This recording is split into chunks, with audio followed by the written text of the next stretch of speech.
Mercy. Let's come to the western part of Kenya, specifically Nyanza.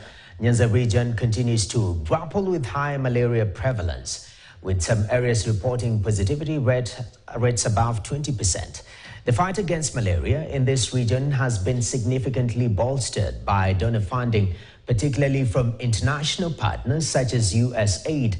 However, the current intentions to freeze donor funding exposes the fragility of this dependence with calls for quick evaluations on how to survive without donations. Bramwell Bure spoke to stakeholders in Nyanza on what needs to be done and now reports. In November last year, USAID donated treated mosquito nets worth $175 million to Busia County, aiming to reduce the spread of malaria.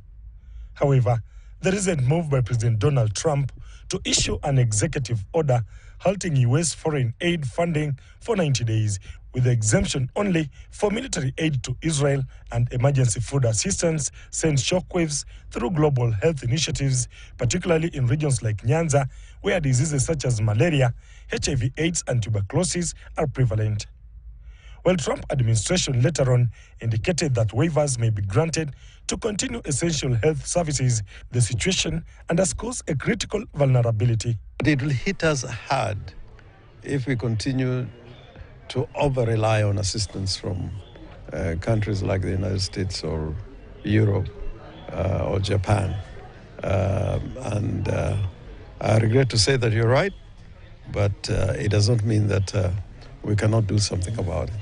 Let us commit to Abuja Declaration that stated that African countries would allocate 15% of their national budget to health care.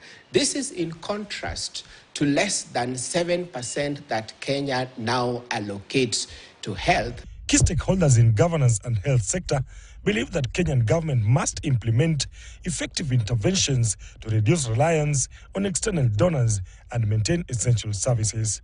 That even as we speak now, Kenya really doesn't have a foreign policy that is predictable, that is justifiable and rational. Kenya is indeed a strategic partner of the United States. Then it is impossible that such drastic decisions would be taken without any reference to a partner. Look at Egypt and Israel that were exempted from this executive order. This clearly shows that those Middle Eastern countries are of more strategic importance to America than Sub-Saharan Africa. However, the big question remains, is the country ready to move on without such crucial donor funding? Bramwell Bire, Curtin, Kisumu. My intention is to see all patients receive treatment without discrimination.